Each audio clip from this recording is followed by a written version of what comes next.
despite what has been put out there by the mainstream medias of the world, this whole issue with Israel-Palestine or Israel-Hamas has a little bit more of a sense of depth to it than what we've been led to believe. And they're not really telling us everything about it neither. Now, there's no doubt at all that what has happened over in the Middle East with the loss of so many innocent lives is nothing short of, terrible. What Hamas has done is god-awful. But is Israel really so innocent, though? Due to what's being propagated out there by a lot of these mainstream medias or the legacy media, there are quite a few people out there that think that, Palestine's the bad guy, or Hamas is just the bad guy in all of this. There's no other bad guy, right? But this is a conflict that has been going on for over 75 years, and it's not so simplistic neither. And it's not just black and white like the mainstream media wants you guys to believe. We're not saying by any means that Hamas and what they did is good. You feel me? It's terrible, and their atrocities, they should be held accountable for what they've done, for sure. However, though, Israel has committed quite a number of war crimes themselves, doing some pretty big no-nos, and they don't really want you guys to know about. Also, who benefits from all this ultimately? Surely the American government wouldn't benefit from all the loss of these innocent lives, right? I don't know about that one.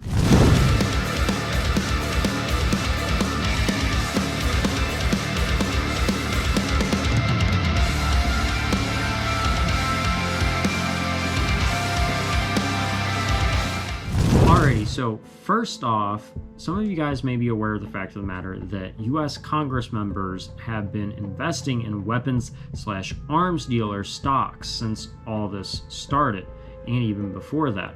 So after hearing that and observing it, most people would speculate, that they benefit from this, right?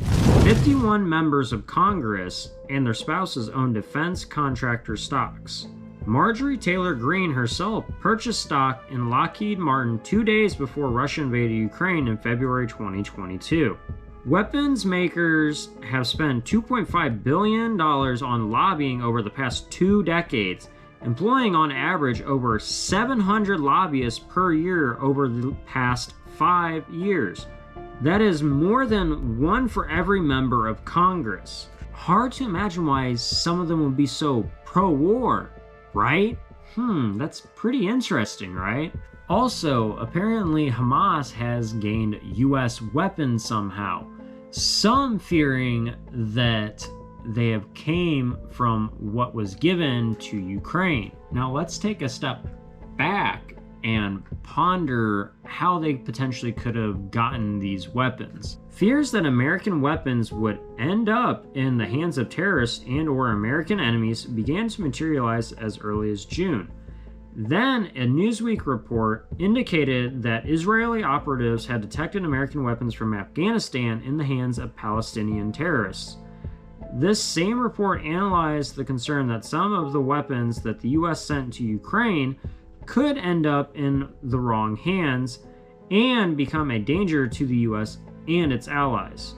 The lawmakers through the House Oversight Committee penned a letter to DoD Secretary Lloyd Austin Monday, citing numerous reports of Hamas terrorists using several weapons manufactured in the United States to kill Israelis. Included were reports of Hamas using the M4A1 carbine, a weapon designed specifically for U.S. Special Forces. The potential possession of U.S. weapons by terrorists is alarming in light of the terrorist group's recent horrific attack on Israel, the letter reads. Therefore, the committee seeks a staff briefing on DoD procedures for preventing, addressing, and mitigating weapon diversion abroad. For those of you who are not aware, DoD just stands for Department of Defense. The letter continues, citing past instances of American weapons being used by enemy forces. The Taliban reportedly received Stinger anti-aircraft missiles from the Afghan Mujahideen, who got them from the CIA. Members were also captured flying a U.S. Black Hawk helicopter. An Israel Defense Forces commander allegedly warned in June that Palestinian groups in Gaza had taken U.S. weapons from the Taliban after American soldiers withdrew from the region in 2021. Closing their letter, Comer and Green reminded Austin that they, in quotes, have broad authority to investigate any matter at any time. We left billions in Afghanistan, and we are writing blank checks to a corrupt government in Ukraine, one said. This isn't a surprise at all. Stop funding foreign wars. This isn't shocking, unfortunately, another said. The Taliban have been selling American equipment and weapons to other Islamist regimes since the minute we left. Furthermore, it is also being investigated whether some of the weapons that the US sent to Ukraine have also ended up in terrorists' hands. The commander expressed his fear that the more powerful weapons, like those that the Biden administration is sending to Ukraine, could also end up in enemy hands. According to the same Israeli commander, the risk is very high, as the Russians have an interest in sending weapons to destabilize the Middle East, while the factions involved in the defense of Ukraine are interested in making money by smuggling these weapons. He stressed that the situation is very dangerous for his country. Now, how exactly are we not able to keep track of all of our weapons? You feel me? We are the biggest exporter here in the US of weapons in the world. And we're also, the biggest exporter of weapons, ironically enough, to autocracies. And you guys can look those statistics and facts up for yourself. It's pretty crazy. It's just mind-boggling, really, how we can't keep track of stuff like this. You'd think we'd keep better track of the stuff, you feel me? And we wouldn't have left all those weapons over in Afghanistan, or at least as little as possible. So, why isn't this being watched better exactly, U.S. government and DoD? Why exactly is that? Oh, and then let's not forget about the fact of the matter, how weird it is that Mexican cartels are somehow magically getting U.S. weapons that were sent to Ukraine. It's just really, really funny and peculiar. How exactly is that happening, honestly? The Biden administration leaving all those weapons in Afghanistan isn't the first time they fucked up pretty decently, neither. Now, let's take a look at what all the totally not autocratic government of Israel has been doing exactly. If you look over at their mainstream media / news, they'll just say things like, oh, they didn't do anything wrong. They're the good guys here. Huh, kind of weird. Well, let's do some quick R&R. A Palestinian boy wounded in Israeli bombardment on Gaza Strip cries in a hospital in Deir al-Balah. Oh, we're off to just a marvelous start. Hospitals in the Gaza Strip are nearing collapse under the Israeli blockade that cut power and deliveries of food and other necessities to the territory. They lack clean water, they are running out of basic items for easing pain and preventing infections, fuel for the generators is dwindling. Israel began its bombing campaign after Hamas militants surged across the border on October 7th and killed over 1,400 people, mostly civilians, and abducted more than 200 others. Israel's offensive has devastated neighborhoods, shuttered 5 hospitals, killed thousands, and wounded more people than its remaining health facilities can handle. Across the territory's hospitals, ingenuity is being put to the test. A bed used household vinegar from the corner store as disinfectant until the stores ran out, he said. Too many doctors had the same idea. Now he cleans wounds with a mixture of saline and polluted water that trickles from taps because Israel cut off the water. Hand me the materials and sources to clean this patient's wounds, please. Ah, what the fuck? Why does it hurt so much? Oh, it's okay. It's the finest polluted water we have available since, the Israeli dictator cut off all of our water supplies. Such a moral government. Just because they committed a few war crimes doesn't mean that, they're bad people or anything. No, not one bit. You guys know what else is another war crime that the president of Israel has committed? Not hitting that like button or destroying the shit out of the subscribe button. He's truly a villain for that one. All joking aside though, my dudes, it really does mean a lot to me when you guys do this. It also helps to get us further up in the YouTube algorithm to get this information completely raw and uncensored to others out there so they can understand this stuff and just hear it from a source that's unbiased and dedicated to keeping it 1,000,000% real with you guys and just spreading truth. But with that being out of the way though, my dudes, and the joke aside, let's hop right back on into the video.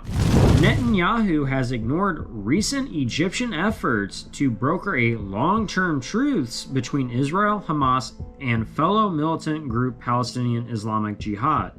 And Israel's current far-right government prefers to retain the occupied West Bank rather than pursue the possibility of peace with the Palestinians.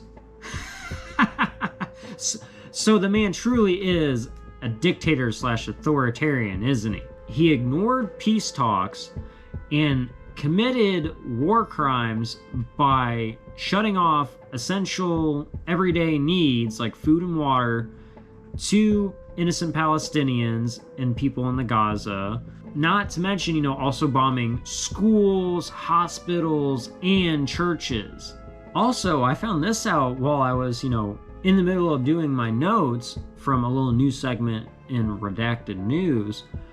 But apparently, the Israeli government and the military put fucking tank shells through 2 freaking people's homes and just, completely killed their own people and, the Palestinians that were there too, or these Hamas people as well too.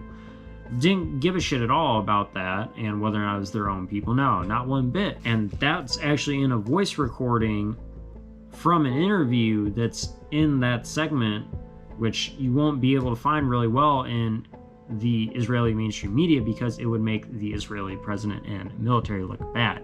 So why on earth does our government, the US government / Biden administration, want to send over $105 billion that we don't have to this authoritarian thug instead of, I don't know, helping us end homelessness in our country, which roughly costs about $20 billion after doing some research? Or, I don't know, several other issues that we need fixing here in America? You gotta take care of yourself before you can take care of others. So yeah, how the fuck does that make sense, right? Just kind of seems like, another way for the US government, which is pretty corrupt, and our arms dealers to make more money. That's going to be it for us today, though, my dudes. If you guys did enjoy, as usual, please don't forget to hit that like button, smash the subscribe button, and, give us a comment on what you guys think about all this stuff. As well as, share this out to any friends, family, tribe members, etc., That way they can hear all this stuff completely raw and uncensored, so they know what the fuck's going on out there, and they don't have to sort through all the fucking propaganda and everything like that to figure out what is going on. Nonetheless, though, my dudes, it really does mean a lot to me whenever you guys do this, and it also helps me to gauge what you're enjoying that I'm putting out there for you. Also, if you guys did make it to this point in the video, go and leave the word tyrant in the comment section down below to let me know that you made it to the end and that you guys are part of the 100% club. In addition, if you guys would like a more interactive experience with us, come join us live on streams every Wednesday and Friday from 8:30 to 10:30 p.m. Central Time over on our Twitch, Facebook, or here on the main YouTube channel. Always a grand old time where we talk about conspiracies like this with factual basis, play games such as Pokemon Unite or Tears of the Kingdom, etc., whatever kind of just floats the boat for that particular day, and where we just vibe and have a good time.